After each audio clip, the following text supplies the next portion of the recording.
Yeah. Wait a minute. Oh, I mean, You're not working with me. no, yeah.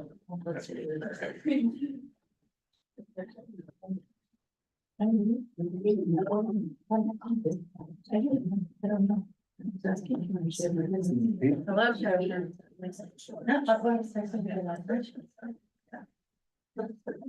What is that? Come tonight. All right, so it's 6:30, so we'll call the October 2024 regular board meeting to order. And we stand and say the pledge of allegiance. I pledge allegiance to the flag of the United States of America and to the republic for which it stands, one nation, under God, indivisible, with liberty and justice for all. Right, first order of business is our honors and presentations, athlete of the month. Dean Rawls.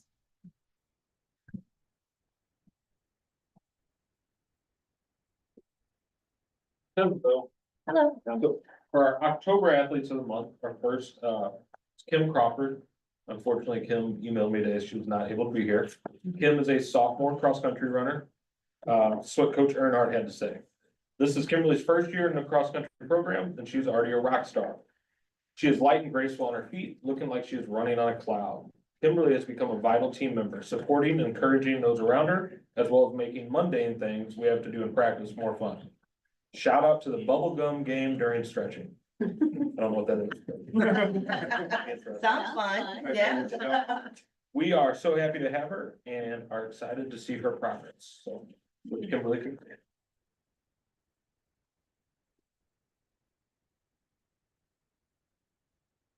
Our next athlete is Addison Durbin.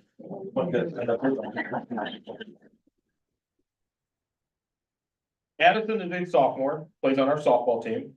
Coach Alexander's had this to say about Miss Addison. This year, she hit .567 with 6 home runs, pitched 17 of our 22 games, striking out 114 batters, and was our ace on the mound. She was trending #1 on STL Today leaderboard for batting average the majority of the season, as well as top 10 for pitching and strikeout average. Addison is a natural athlete and constantly shows grit and mental toughness in the softball field. She recently earned first team all-district honors as a pitcher and was the only member of our team to do so. Congratulations to Addison.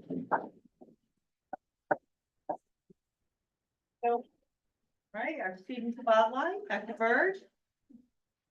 Absolutely. All right, Miss Tally, Miss Ashland, and Miss Journey, you guys want to come on up?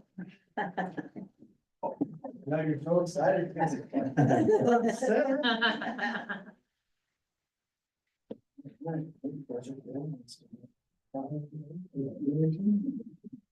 All right, we have a 3rd, 4th, and 5th grader to spotlight today. We're very excited. All 3 of these ladies came very highly recommended from their grade level, and their grade level teachers had some very nice things to say about them. So we will start with Miss Tally Schumacher. Tally has Mrs. Grattini, and here's what Mrs. Grattini says. Tally is a truly remarkable young lady. She is a model of kindness and compassion. Tally always has a warm smile and is ready to lend a helping hand to a friend in need. Whether it's comforting a classmate who is struggling or offering words of encouragement, Tally consistently demonstrates a genuine concern for others. Beyond her kindness, Tally is a student of integrity. She's a leader who has a natural ability to inspire and motivate others. Tally is honest, trustworthy, and always strives to do the right thing. She's a leader who has a natural ability to inspire and motivate others. She shines academically in the classroom, is always up for a challenge, and is enthusiastic to learn something new. It's an honor to teach Tally. Her character, kindness, and scholarly qualities are truly inspiring. She's an asset to our school, and we are all very fortunate to have her among us.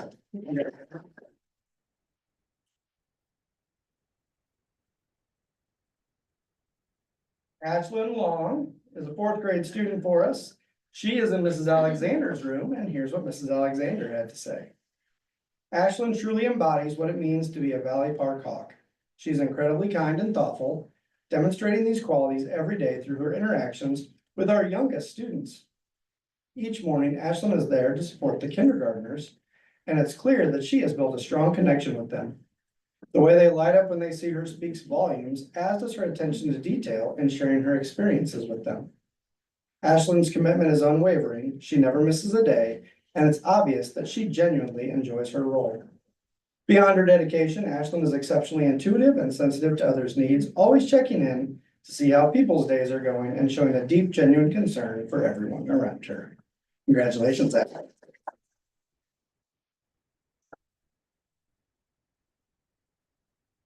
And Miss Journey Gilmore is one of our fifth grade leaders. We will definitely enjoy this last year before she moves on to the middle school. She is in Mrs. D. Gregorio's room, and here's what Mrs. D has to say about Journey. Journey is kind, thoughtful, and hardworking. She is always putting her best foot forward on all things sent her way. She's an exceptional example of a friend and would do anything for those she loves. Journey deserves to be recognized because her academic and social successes this year are amazing, and I can't wait to see her fly in fifth grade. Congratulations.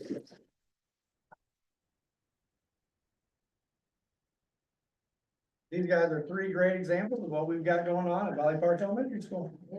Thanks, guys.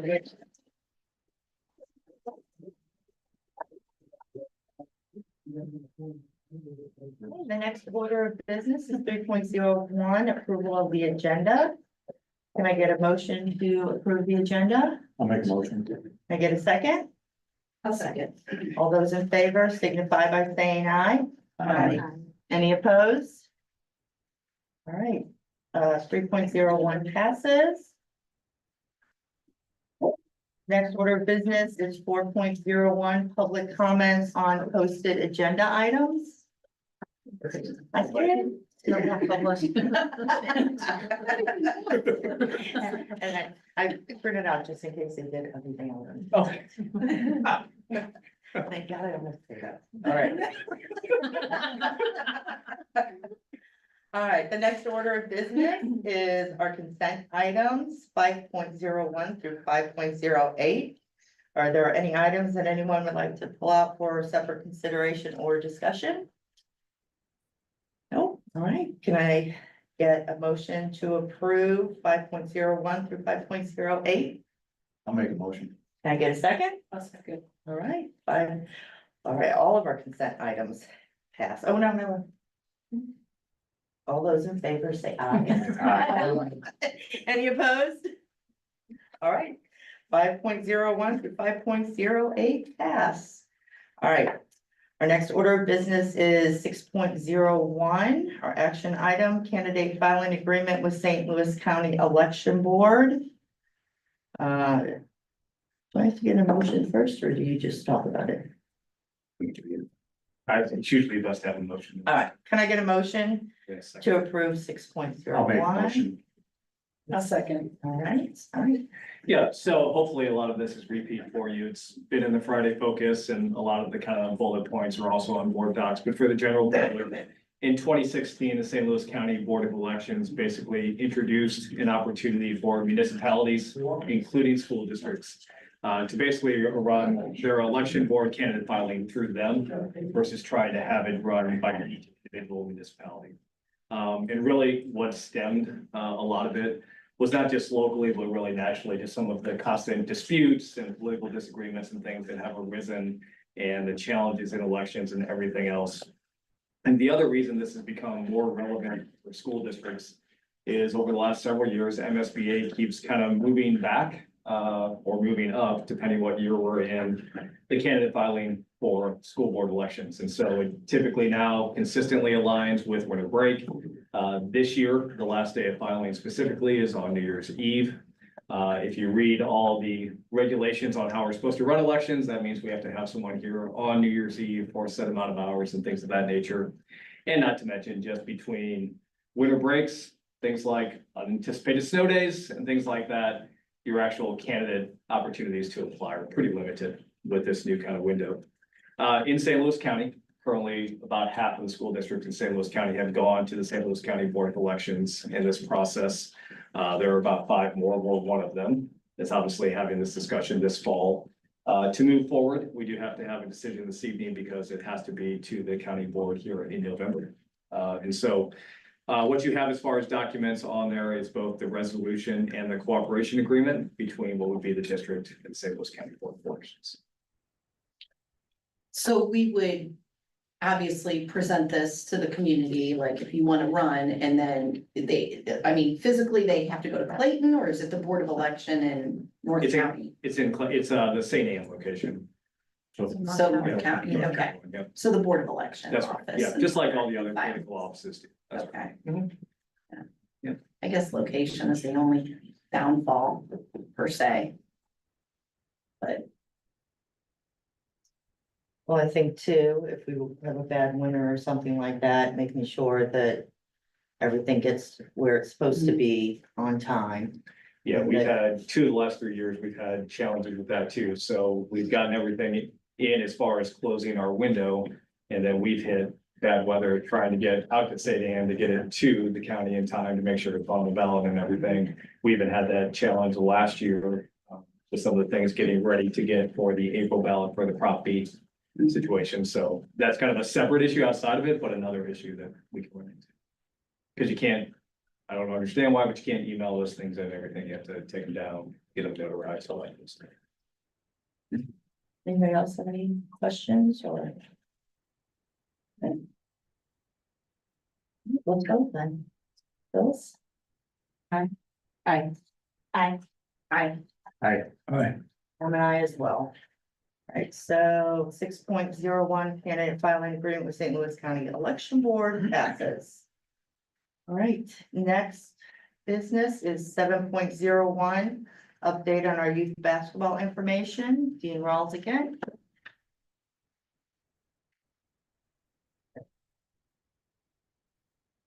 Hi, dude. Hi. I'm gonna come up and do public one every once in a while. Same seats. Yeah. We welcome you. All right, so just a quick update on the youth basketball transition. I know it's been brought up a little bit, so we wanted to give you some background first. Fancy clicker, very used to this thing, so. A little background, elementary, middle school basketball, the program is not district sponsored. What we mean by that is we don't hire the coaches, we don't pay the coaches, we don't create the schedule. As you can see, it's run much more like VPA, club teams, YMCA, CYC, things of that nature. As far as we know, the elementary has never been sponsored, what we call sponsored by the district. The middle school at one point was, since 2017, 2018, we have not sponsored, paid, hired, middle school coaches. So it's all parent volunteer run.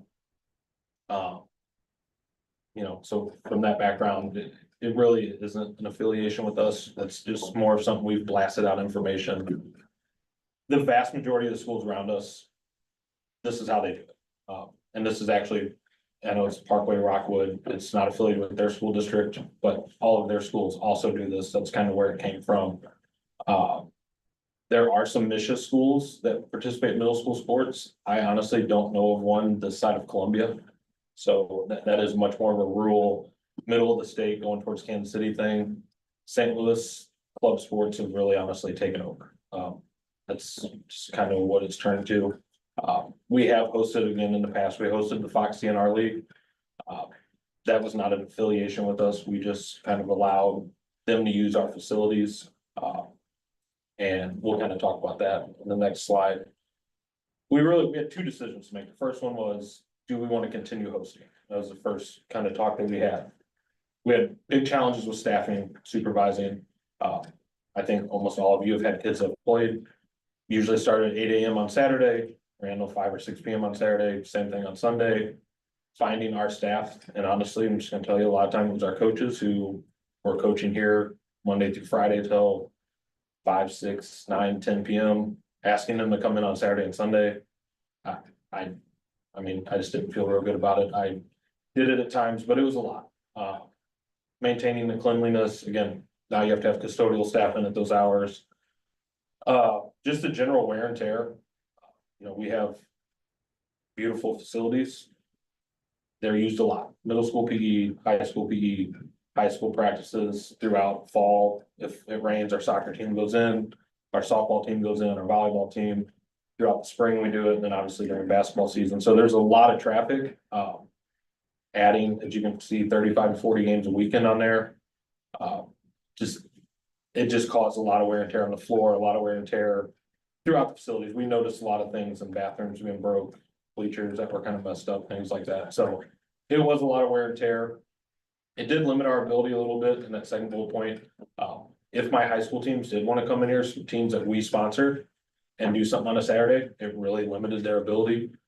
Whether that was off-season workouts, whether that was basketball team wanting to come in and practice, it really hindered us in that, so it did take away some of our ability for our high school teams. And again, 35 to 40 games on a weekend, with our numbers, our kids were participating in about 25% of those.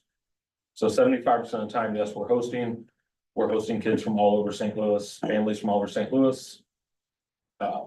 You know, I don't think, in my opinion, they had the same respect for the gym that all of us in here would have. So that was a frustration where we come back and, again, you know, 25% of games are our kids, and I feel like our families do a great job. The 75% that came in, this isn't their school. I don't think they took as good a care. The competitive balance in the league. So CNR and Fox, as some of you have gonna see, CNR and Fox is huge. There are teams from all over St. Louis, up into Wentzville, down in Jefferson County, in the Metro East. It's just so big, it was really hard for them to schedule and know they were gonna get a competitive balance. They had a ranking system. To be honest, a lot of times they'd ask and we'd just say, I don't know, we're a 3 out of 10 maybe, and our team might go in and win every game by 25 or 30, we might lose every game by 30. It was just really hard to find. And we'll talk a little bit about the Parkway Rockwood in the next slide. And then kind of last bullet, when we decided those top things, the challenges weren't worth it to keep hosting. If we'd have stayed in the Fox League, it would have been significantly further travel. The vast majority of our games are Seckman, Northwest, Fox, even down in the Hillsboro. Didn't really want to do that. Again, once we figured out, moving to this next slide, that this Parkway Rockwood Community Ed was available, and I spoke to Corey, is his name that runs it. They were very excited to have us. We all thought it made sense. We're all right here. It is a little bit smaller. It is the vast majority of Parkway Rockwood students.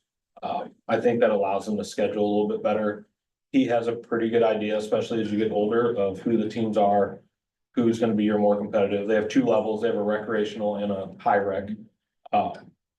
Most of our teams, to be honest, are gonna play in the lower rec level. And, you know, I'm able to communicate with him, who I think would be one of our more competitive teams compared to one of our lower level teams just starting out. I think that will provide a little bit more competitive, better competition for our kids. The online sign up and payment. It made things significantly easier, more convenient for me and my assistant, I will tell you that. Before, honestly, it was fill out a form and send in a check or cash or stop by and pay us. We spent a lot of time sending emails, making phone calls, asking people to pay. Just to be honest, the collection wasn't significantly high. But it was a lot of time, it was a lot of effort, a lot of energy that we spent here for something, again, that it did benefit our kids, but isn't really an affiliation of ours. Their online process made that significantly easier.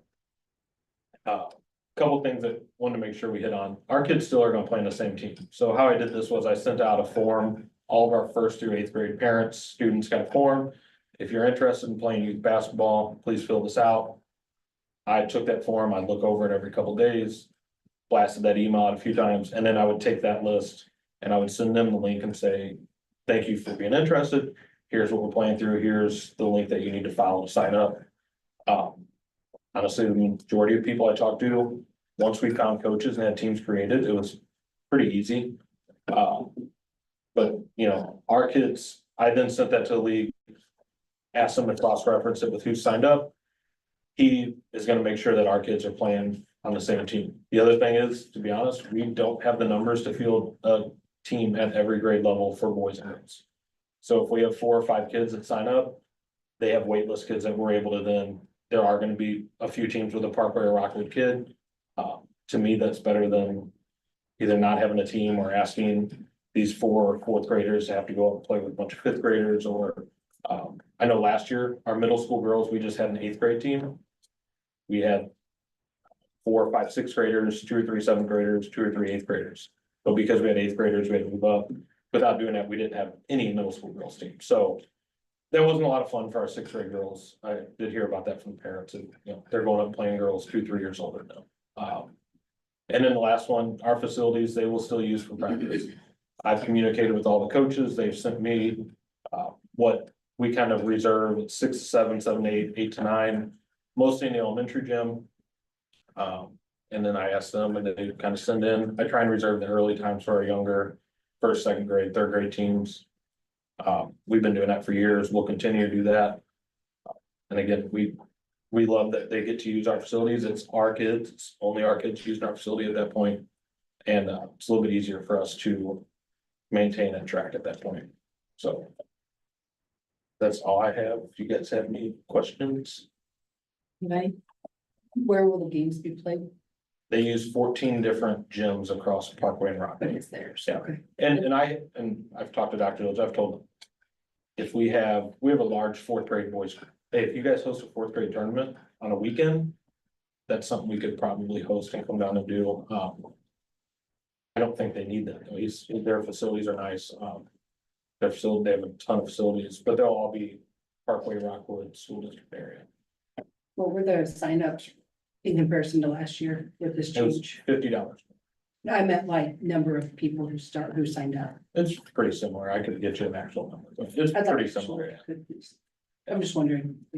No, I didn't My see it. son's not playing in tourist funds either, so I didn't just see a wondering significant how drop. many more people, all I heard was negative, so I. Yeah. But I also kept reiterating, like, I don't think there's anything we can offer our staff that makes it worth missing your family an entire Saturday or an entire Sunday. Or both, given how many people were trying to split it all up. It was a lot Yeah. for the, again, 3 or 4 people that had to do it for 10 or 12 weeks. While they're also good, I mean, When I kept saying, if you had volunteered, maybe you could have helped cover that, and then we could have talked differently, but. Unfortunately, we have not a lot of volunteers and we have a lot of feelings, so. Just wondering what the sign up is compared to last year. I mean, I can,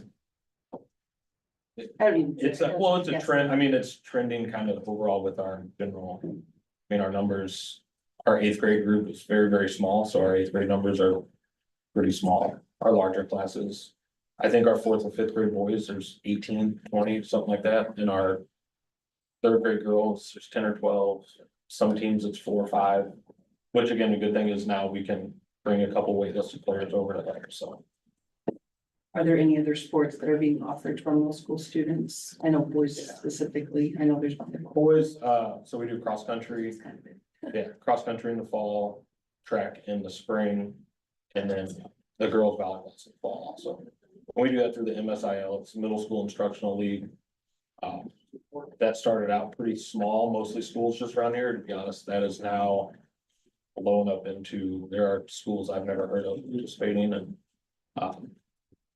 you know, that kind of is what it is for our kids, but Do you offer volleyball to boys? Huh?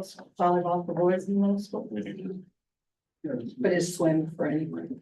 Or Swim is high school, we're doing that with Parkway South. I just know there's some middle school girls swimming. Yeah, so I mean, the Parkway Rock, our kids could sign up for. Is that more than like a Parkway Rock? Yeah, program? our kid, you Okay. could go, that's the it's just like a CYC or BPA. I mean, if your kid's interested in, like, say, boys volleyball. Our kids can go sign up, you don't have to be a Rockwood Parkway student. And they offer a lot, I got on there, so I'm looking, they offer a lot. Yeah. What about, I'm just curious, did even elementary, but middle school, do they have any intramural programs anymore? We've talked about that, but no. Yeah. Their age. Well, I'm showing. Well, no, I think so, because part of why people were so upset is they're like, there's nothing really offered. So what Through we run Valley into, Park, mean, for I Valley know. Park I mean, kids. we never had And now we're that was seeing it. this. we run into facility issues with when our high school teams are using the gyms. I know I used to use the high school commons was the old gym, that was kind of where you stuck the middle school intramurals. But, you know, with our, like, you just take the fall, we had volleyball in the gym every day. We had softball in the softball field every day, soccer on the field, cross country. soon as it rains, somebody's going inside. So. Again, I've talked to some of the schools around trying to get what they do. Some of the middle schools do offer pretty good intramural programs. A lot of them have 2 gyms just for And their same middle, thing in their own so, facilities, yeah, I mean. We could offer a little more, but that's kind of where we get really tied up in our facility, the ability to use our facilities. So I understand why we are doing this because there were a lot of complaints when we were in CNR and Fox Leagues that we had to go somewhere else. We could never play in our own gym. And just recently, within the last year or more, we got more games in our gym, but it was because other schools were playing in our gym and, we didn't get to play there. So that wasn't really fair to our kids because we had to travel, so I get that.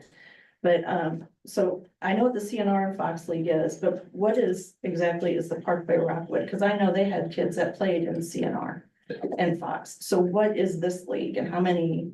I would call it's like a. Baldwin, Ellisville, whatever, that whole area that Rockwood and Parkway cover, it's just their community ed YMCA. Almost like a YMCA version, yeah. YMCA, kind of like. Yeah. YMCA. So they came together, and I mean, I don't know exactly how many schools, but between Parkway and Rockwood, it's a significant number of schools with gyms and. Just said, why don't we offer volleyball, why don't we offer basketball, why don't we offer soccer and everything, so it is a massive. I might be able to add something. My son did play in this when he was in elementary school. I would consider Phyllis more like a kind of like a CYC program where most of the kids who play at a church would probably play on their Parkway Rockwood school team. But then the really good club players will play on a club team as well. So it's kind of like their second team that they'll play on during the basketball season. Probably a little bit more competitive than YMCA, but not as competitive as CNR. Yeah, those leagues have gotten huge, the CNR league is all over the place, and it's turned into a very competitive league. They kind of created the Fox League off of that to be more of the lower rec league, but a lot of that is. Fox, Sacramento, Northwest, Hillsborough area, so. Pretty So cool. a lot of parents complain that there's no feeder teams for basketball, for baseball, for all of that stuff. But this still is in essence a feeder team because they can play for these teams, play at our school. And then they can go on and still play high school because they continue to play with these boys every year. So it is still kind of a feeder team, I think when you offered that option to put the team together before you sent it in, I think that alleviated a lot of the fears. Yeah, and that's something- I mean, this was year one, yeah, in year one, we kind of went through it, trying to figure it out, but. Yeah, I mean. I wanted to help organize, we wanted to help organize, make sure our kids could play. But, at the same time, it was a lot to try and organize and take all of them while doing it. The feeder team program though is kind of drenched in most of the true athletes, and I don't want to sound horrible there, but most of the top athletes are not playing on, Seckman's feeder team. They're playing on a traveling men's basketball or kids basketball team that they're playing 100 games and bypassing that. The kids I know that go to the Francis Howells and that their kids don't play on the feeder teams, but they play on like top travel teams that play basketball, and they don't even do anything local. They're in Atlanta, they're in other places, so it's. The travel teams have changed landscape Yes. drastically. I mean, so my wife's from Jackson, Missouri. But down Jackson, Missouri is a large school, large area. They have feeder programs. But that's kind of they're landlocked, that's their area. They field those teams. They don't have near the clubs that, club baseball, you can stand there and name 25 different clubs that have 5 teams at every age level. And to get kids to come off that to come play a feeder. And to be honest, I don't know who would play. Like I said, I don't know any middle school sponsored Misha teams this side of Columbia. It's like Bayless and all them, they all play They have, their own leagues. or- They have kind of a parent run organization that comes through. Maplewood said they do a Maplewood, Maplewood and Brentwood kind of go together in like a community ed rec program. It's all parent and volunteer. Almost sounds like hockey. Yeah, I know Hancock does volleyball like we do in Bayless. They do volleyball like we do. They probably do cross country. I don't know if they do any others, so. So, Yeah, when Austin played high school basketball here, they played on an AAU team that they didn't, even if they would have had a feeder team, I don't think any of them would have played on the feeder team. They would have just continued playing the high level teams, you know, it's sad. Yeah. But it's, I think the feeder teams in the bigger school districts gives the opportunity for the school to see some kids. And chances are their star athletes are playing somewhere else during that time, so it gives those kids that exposure to. For that possibility, you know, maybe they get overlooked and stuff like that, but. I don't even know if we could field a feeder team. I mean, if you're saying 3 grades were on one team last year. 2 full 7th grade boys teams, or 6th grade boys teams last year. We had so many, we just split them up. but then there's like, Not saying all of them, Yeah, maybe but then one of our- the one high I school. mean, I'll just tell like our 5th grade group, I think there's 4. Right, So, I mean, it would be very hard to consistently field. Right, Again, I don't know when, where they would, if you say softball.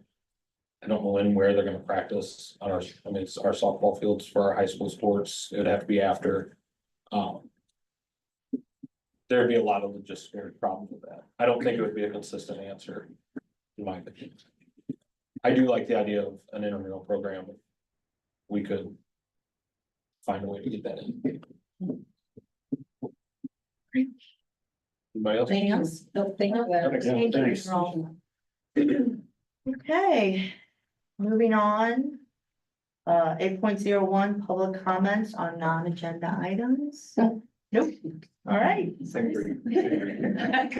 Thomas, would you like to say anything? Go for the All right. trifecta, come on. Can I get a Make a motion? motion. I'll second. I got it all written out here, Rich, listen, let me say the thing. Bill. Go ahead. Aye. Aye.